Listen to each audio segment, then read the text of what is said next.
About the managed care, two questions. There's an alternative plan being floated that sticks to more of a fee-for-service model in the legislature, and I believe that the projected cost savings there would also exceed the benchmark you said of 850 million.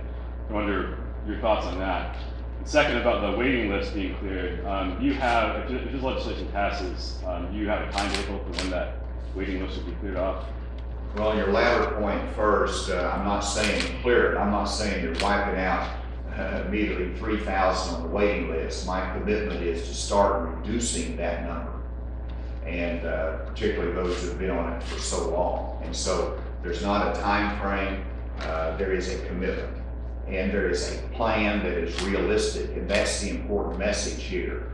Clearly, there's going to be savings created. Part of it is overall savings, and then there's another aspect of it too, that there's a specific designation of a premium insurance tax that would be created by the managed care organizations that would be paid in, and that would specifically go into the trust fund to reduce the waiting list. So it's a very specific plan as well as a more discretionary plan on savings.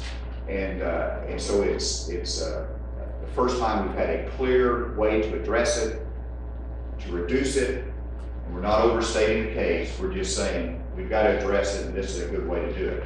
On your first part of your question in reference to the legislation, they call it the Diamond Plan, I believe, that Michelle Gray, Representative Gray, and others have looked at. That is in draft form. I have not studied the legislation. I look forward to reading that. I have had a good meeting with Representative Gray, as well as others that have taken a look at that, and I hope that we can bring them in to support this Medicaid Reform Act that we've presented. We hope to have additional discussions with them. And so that's an open dialogue. In terms of why I prefer this legislation, the Medicaid Reform Act, is that on the plan of a health of a management organization out there that's not a managed care organization, we've never had any experience with that before. It's a novel approach. There's not much experience that you can gain from other states. And so there's just much more risk associated in terms of the state with that plan.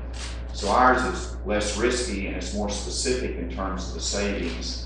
And that's why I feel more comfortable with the plan that we have presented.